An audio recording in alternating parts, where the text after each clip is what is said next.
Welcome to the new season of the Live Your Spa Life show. The SPA in Spa Life stands for Seek Power Always, that divine power within you to do what you're here to do. The theme for this season is intentional living.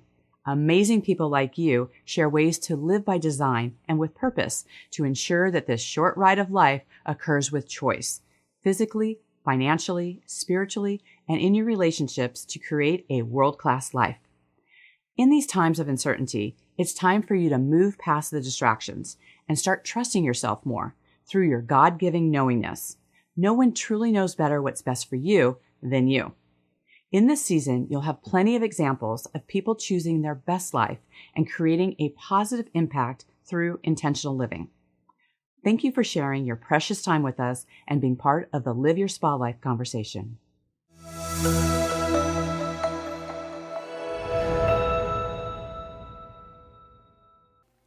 With us today is Tanya Dyer, Esquire, who opened her high-conflict divorce law firm in 2001.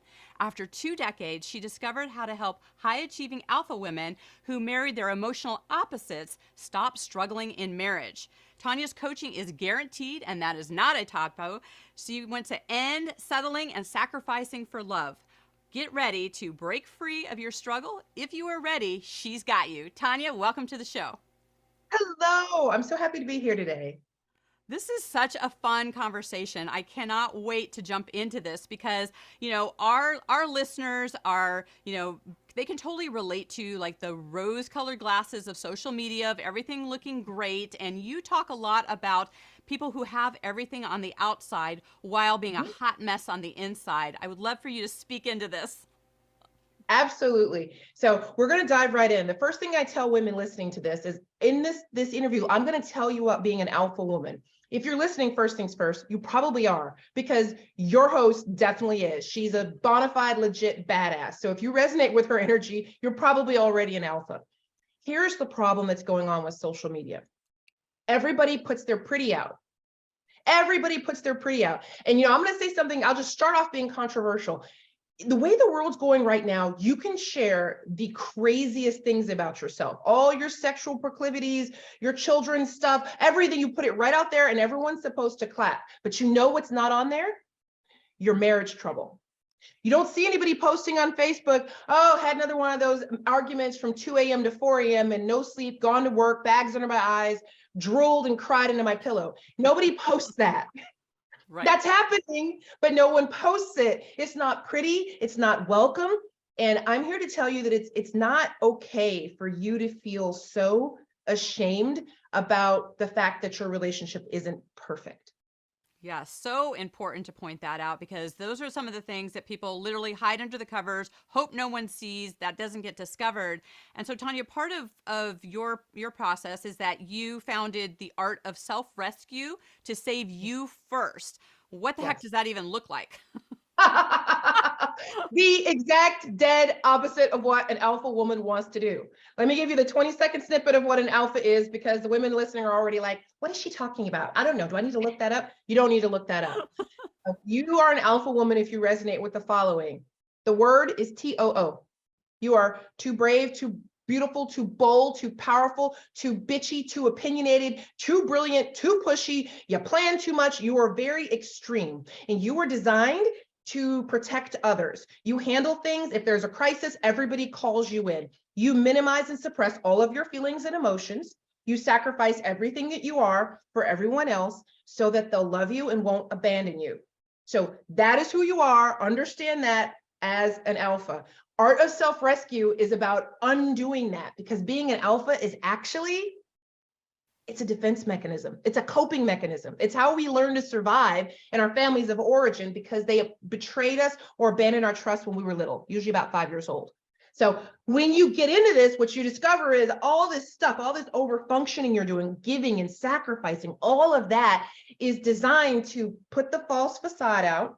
You got the imposter syndrome running full speed behind it. You're going to try to rescue everybody because you're hoping someone rescues you. Art of Self-Rescue teaches you that no one else is coming, and you knew that. Right. Boy, does that seem like a reflection of our world these days? It seems like everyone's out there going, someone's going to save us. This can't be happening in the world. How's this craziness happening? And I think that after 3 years of insanity, people have finally gotten to the point going, I am my own rescuer. I always tell people I didn't participate in the pandemic. You can actually choose how you want to live your life. And, to really realize, what? There isn't somebody coming for that. There needs to be this recognition of how do you want to actually live your life and what are you going to step into as part of that? One of the best ways to picture it for people who are visual is I tell them that in most marriages where you have an alpha woman, she's married to a beta man. And I am the world's expert in an alpha beta marriage. And you want to know the difference? An alpha, when there's something scary, we step forward, we control. It's our favorite thing. And the beta, the man you're married to, is your emotional opposite. He's going to step back. He's going to avoid. He's going to withdraw. He's going to minimize. He's going to delay. He's going to, it'll be okay, tell you not to worry about it, which will make you want to punch him in the face because it sounds like he's not dealing with the problem. But here's your visualization. You got two people in the water. They're both drowning. Mm. And you're looking at him saying, you SOB, you get over here and you save me. Never in the history of ever has one drowning person stopped drowning and run over and saved another drowning person. Right. That's why you have to swim. You have to learn to save yourself. That actually literally can change the course. I've seen very damaged marriages recover when you stop demanding him to come attend to you because he doesn't have the skills anyway right now. You have to attend to yourself. You save yourself. You get yourself stable. You swim for the beach. And then he can stop worrying about the fact that you are complaining about the fact that he's drowning you. And then if he's going to swim, he'll swim. And if not, you're on the beach anyway. Right. So can this alpha beta, connection, can that actually work? Can that dynamic actually work? You know what's funny? If you'd have asked me that even a year ago, I would have given you a different answer. I am seeing them able to work now, but I'm not going to lie. I don't sugarcoat things. Alphas don't like that. It takes a lot of work. The reason, and I'm a spiritual teacher, the reason I believe that they're attracted this way is because both of us are dysfunctional, just in our own way. As an alpha, we are stuck in our overdrive, stuck in our masculine, and you attract a man who's then stuck too much in his feminine. Both of those aren't good ways to live your life, and they're horrible, horrible examples for children. So right. I believe that we are attracted to each other so that we expose each other's wounds and weaknesses so we can heal. So technically, I believe that if everybody does what they're supposed to do, you can actually bring an alpha beta marriage into balance. And then there is no alpha, there is no beta. There's just two balanced people. Right. So what started out as kind of codependency and basically finger pointing and making the other person wrong for it, that, you can actually rise above that and be your best selves and show up independently as, and not have that uneven ground of where you stand on. Correct. As long as you don't have the only law, and I tell people, if you want to simplify spirituality, it's just 4 words. It's 4 words, everyone. It's as within, so without. That's it. That's not complicated. If you don't have it within you, you're not going to see it outside of you. So women, and I've done this myself because I've gone through this journey. I'm looking for someone to prioritize me. Was I prioritizing me? I'm looking to feel safe with someone. Did I make me feel safe? Did I honor my commitments to myself? You're looking for someone to give you things you're not giving yourself. It cannot be done. It cannot be done. You cannot receive it. If you don't give it to yourself first, you could think of it like a plug. If you don't have the little hole in the wall for the plug to plug into, there's nowhere for them to give it to you. So even if they want to give you that kind of love, you're not set up to receive it. So you'll keep functioning like you're not getting it, which will cause all sorts of drama from someone who's actually trying to give it to you. So It's so important to shore yourself up.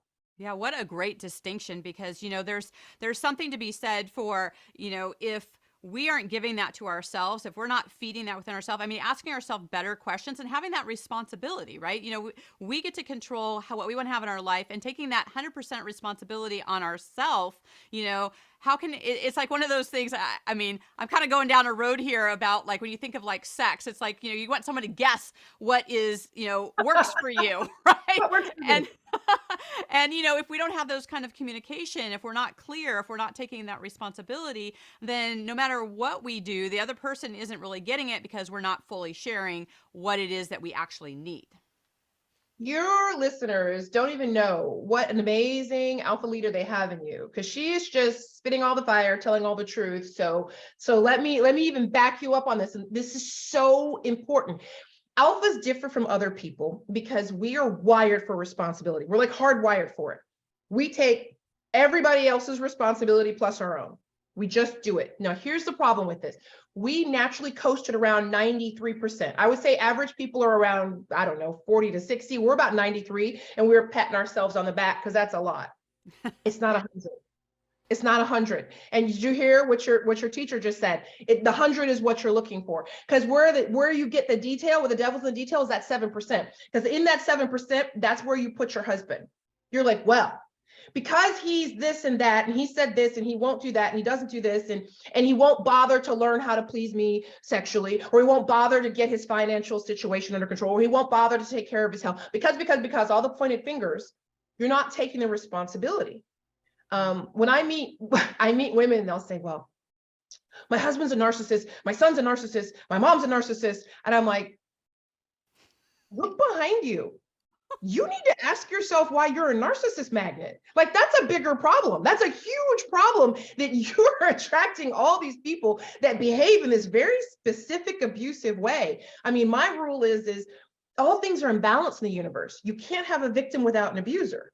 Mm-hmm. So if you have victim energy, you're going to attract an abuser. If you're looking around outside of you, this is $1 million advice, and you keep seeing a pattern of abuse that's repeating, I love you.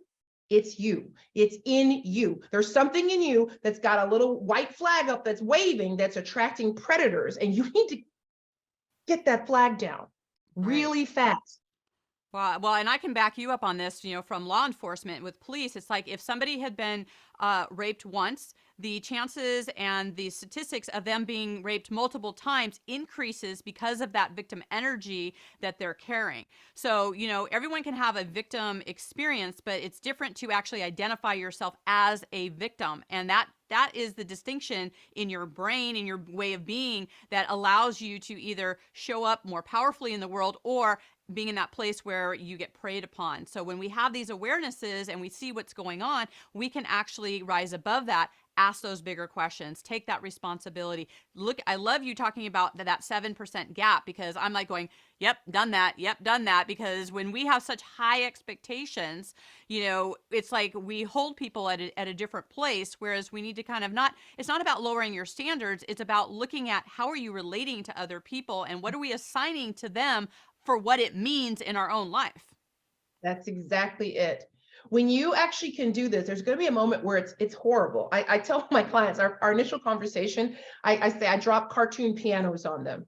And in some of these conversations, I have run out of pianos. I'm on the phone with Steinway and I'm like, look, no, I need a rush delivery. I need more. I am out of pianos. I've dropped 6. I need more. So all the truth falls on you. And if you can stand there and if you can take it and go, maybe I have this life because I have been a person that has made these choices, and these choices made it a lot more likely. A woman who is alone and drunk in a downtown bad area is a lot more likely to come to harm than a woman who's at home in her house. It's just the way it is. And if everybody can just get a hold of that, and they get into this place of, well, it's a victim shaming. I'm like, nope, this is just pure responsibility. Take all of it. And then you have control, which is an alpha's favorite thing. Once it's all your responsibility, you can fix it. You can change it.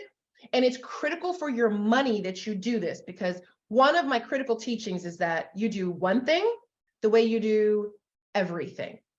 Mm-hmm. And especially for women, this flows through your whole life. If you have these types of abusive relationships happening with you in your personal, you're going to have them at work. You're going to have them with your family. These aren't usually one-offs. You usually do a little better in work because work responds a bit more to an alpha's demand to control everything.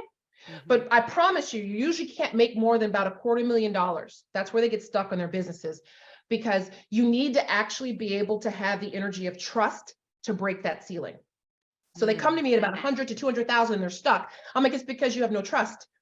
And to sell at a higher level, you actually have to have trust. You can't just have logic and reason and this is the solution. Yes. Oh my God. That is, it's so important when you're talking about how, women can't grow their business unless they handle their personal blocks. And trust is such an underlying thing. And I can just see some of our women out there driving going, what did she just say? Like, I have to trust to make money? Like, what the hell is she talking about? So sorry, ladies. I'm yanking up the veil. I always tell women at this point, if you're in a car, just pull over. Don't stop trying to just navigate. Just pull over. We got a few more minutes. You need all the goodness on this. If you're at home, just leave your kids out. Just go in the bathroom. You can just lock the door and listen. The trick with alphas is that our core wound is abandonment. At some point, usually when we were little, your family of origin, something happened where you were on your own. Usually you spent the rest of your childhood like a little adult. You became instantly, there's all that responsibility in there. And you learned that if you could function at a really high level and protect other people, there's your warrior energy. If you could do that, then people would keep you and they wouldn't leave you. And this is the problem because you didn't learn to trust, you learned to barter. That's different. Wow. And if you don't have the energy of trust, this is where you get messed up in relationships because love fundamentally is a synonym for trust. So you're attracting a man you don't trust. And then you're trying to get him to a trustworthy place by pulling him and pushing him and essentially trying to make him more like you. And he's not like you. He's the emotional opposite of you. And there's a reason for that. And by the way, it screws up your sexual polarity too. Because when you're in these alpha beta situations where the woman is too far in her masculine, the man is too far in his feminine, basically he's avoiding and she's engaging with everything. She's not in a place of receiving because a woman's highest need, write this down, everybody. One word, security. That's it. Drop the mic. Doesn't matter who you are. Doesn't matter whether you're running Spanx or you're a house mom and a soccer mom. Security is the word. And for men, it's respect. And this is what is out of balance in these marriages where we have our women. And when you get this out of balance, by the way, your job makes this worse because you go to work and what does a woman get at work? She gets respect, yes, which is the masculine. So she comes home and then what does she try to get her man to give her? Respect, which is not what she's supposed to be looking for. You need security. So you're demanding the thing from him that you want, but you're not giving it to him. Got it. A woman needs the security and the cherishing, and a man, masculine energy, needs the respect. So I teach my women, I'm gonna give you guys a really quick tip that'll help your marriages. If you're running a business or however you're working during the day, women, you need to come home and you need to transition. You need to take off your alpha work hat. So Diane needed to take off her officer. She needed to take off that uniform. She needed to take off the woman who would take a stick and beat you down if necessary and change her energy so that she's in a place of receiving. She's in a place where she can be cherished. She can be, look at her, she's beautiful. She needs to be in a place where someone looks at her and tells her she's beautiful and her mouth says, thank you, and nothing else. So super important to transition. If you're a businesswoman, you got to transition when you get home to become a wife instead of just the business and the boss. All that lady boss thing, it's killing marriages. People do not realize that. Yeah, absolutely. Well, and I love that, for different situations, we need to show up in different ways. And so to know like, okay, who do I want to be with this person? Again, coming back to that responsibility of, do I want to have this constant conflict that's going on, or hey, can I look at what is it that we really want to get out of this? What is it that we actually came together for? And to start looking at it from that perspective. One of the things I always like to share, on the show is that because we're creating our life, we get to create our environments. We live differently in our bedroom versus our kitchen or our bathroom. Like, what is your favorite room in your home and why? I'm sitting in it. So I have this teal back wall. I have this fantastic set of bookshelves. I'm actually going to do something you shouldn't do in an interview, but I'm going to turn my camera. So God help us here. So I got my fantastic set of bookshelves over here. I built that bookcase. Nice. So 12-foot sections of pine wood, went to the Home Depot. They're like, lady, you can't get that in a Volvo. And I was like, watch me, alpha. I I had it cut, I stained it, I scraped, I did all this stuff. So this is my favorite place because it's full of what I call love anchors. So this shelving unit, because I built it, is just such a love anchor for me. There's a plate that I got as a gift from when I first became a lawyer, and it's a love anchor for me. I've got my angels. I've got a giant here. I'll do the weird thing here too. My beautiful painting of my peacock, which is part of my branding. All the love anchors, and I've got my colors. So this is colors. So this is my place. I love it. Ah, so good. So much fun. You know, one of the things that we also look at is, I love how you talk about how you work for God and that you do not fail. So tell me about this journey. You know, it's funny because the journey wasn't anything more than to realize what I actually was and to tell the truth. Women especially are taught to dissemble. We're taught that it's ego to claim what is simply true. And what I teach women is it's ego to not claim what is true. When I say I work for God, I'm a spiritual teacher. When I meet my alphas, I have gifts. Some people would call it claircognition. I just know. So most of my women meet me and they don't tell me their story. I tell them their story. And by the end of it, they're like, oh, we got it. I'm like, yes, baby, we're going to fix it. Don't worry. And I don't fail because these women are my energy signature. They're just me. So I'm literally just helping me 1,000 times over. And it's my joy. It's my passion. I always know what to do. I mean, I tell people I'm technically not a coach. I'm a teacher because I give answers. Coaches are supposed to ask powerful questions. I'm like, fuck that. I'm just going to give you the answer. You want the answer? You come to me. You want some powerful questions? Go somewhere else. I don't have time for powerful questions. I got, let's get this done. Let's get this moving. So my girls come to me and we move really fast. And I'm in love with them. I show them the love that they didn't usually get from their mother because most alphas are in conflict with their mother. When alphas have a girl, they have a daughter, they fight with her. When they have a son, they coddle him and they make him soft. That's actually where these men came from. So if you look at your husband and he's your emotional opposite, if you look at his mother, you'll see, because she did stuff. She protected, she shielded, she was out front, she had all the big guns out. And so he could just lean back. And he didn't learn to be good at a woman's emotions because she didn't bother showing any. Thanks, Mom. So here you have him now. And it's his job spiritually, if he chooses to grow and evolve and to become a right man in his own right. And it's your job. You can't fix him. You have to just become your best woman. And a lot of times that will invite him to do his work. Yes, I absolutely love the spiritual component. I mean, one of the things here at SPAlife, you know, everyone knows the acronym is Seek Power Always. It's that power within you. Like literally, power is not something that happens outside of you. You are your own power, and God powers that in such amazing and beautiful ways. And, you know, I really do believe that there is a big distinction between knowledge and knowing. And, you know, when I sit there, I mean, I look at, you've got all the knowledge in the world from, you know, being an attorney to, you know, having your firm to, you know, the author, you've got the Smart Guide to Life After Divorce, you're a Mensa member. I mean, you know, hypnotherapy, metaphysics. I mean, all of those things, you can just tick them down, right?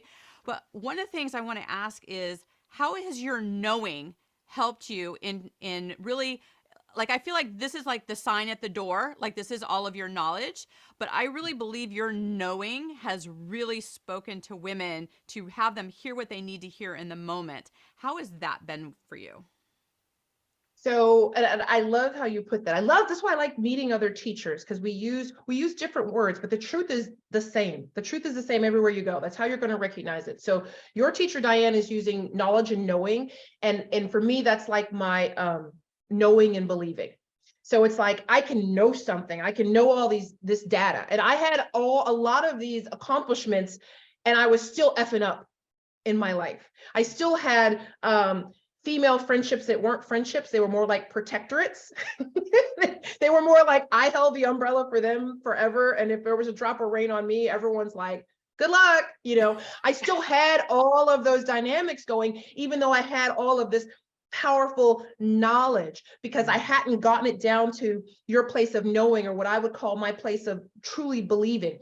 In my teaching, I teach To truly believe impels action. So if you're looking for a clue for what Diane's talking about, the difference between her knowing and knowledge, when you're really in that place of knowing or my place of believing, it will naturally cause you to act in congruence with what it is that you are knowing or believing. You won't need to push it. You won't need to effort it. It pulls it out of you.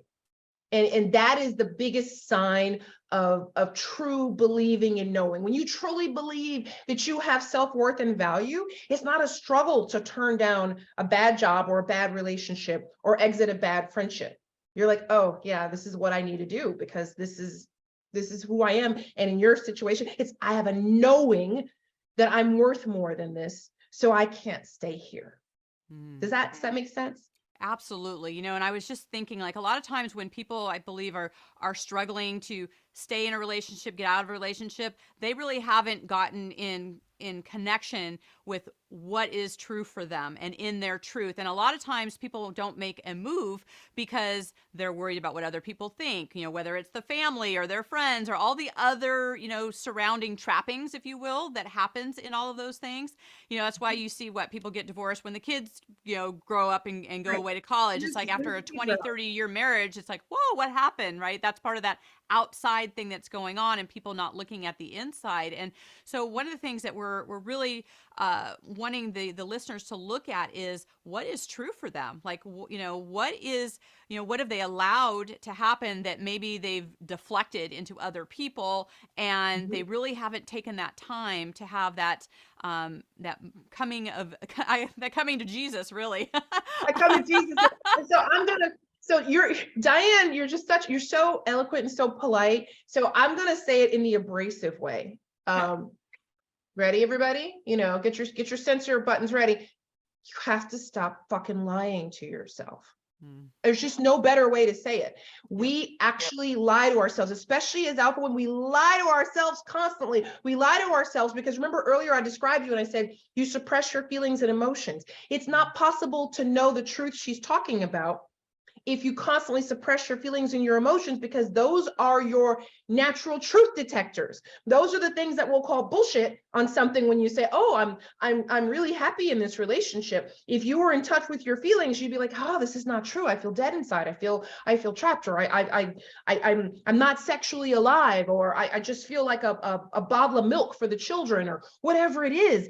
If you are not able to be in touch with your feelings and validate them independent of other people telling you they're okay, meaning you can feel what you feel and other people disagree and you have 0 F's given. You're like, well, I still feel that way. I know that it makes you uncomfortable, but that is in fact how I feel.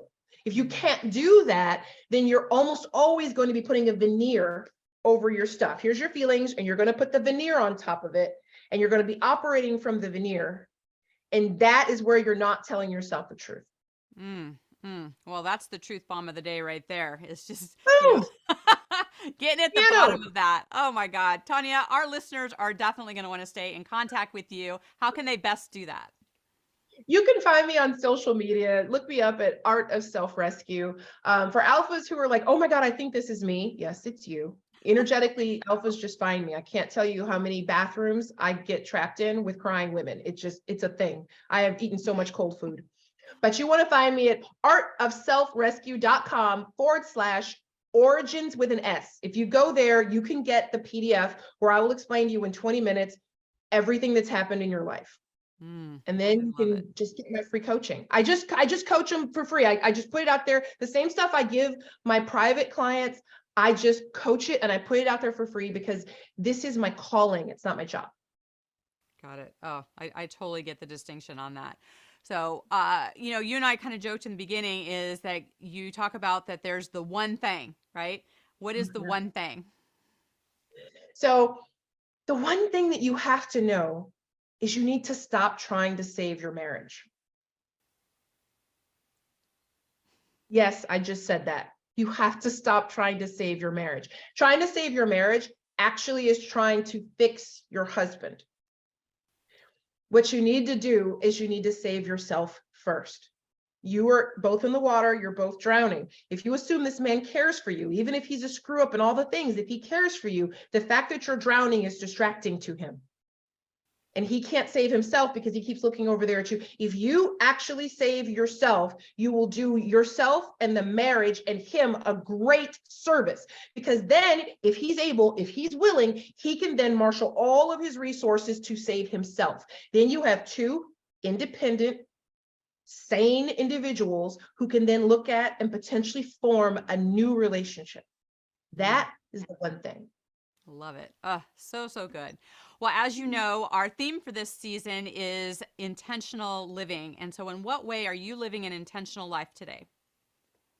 I am living an intentional life today by deepening my gifts. I literally, and this is going to sound strange, but this is the first interview I've said it on.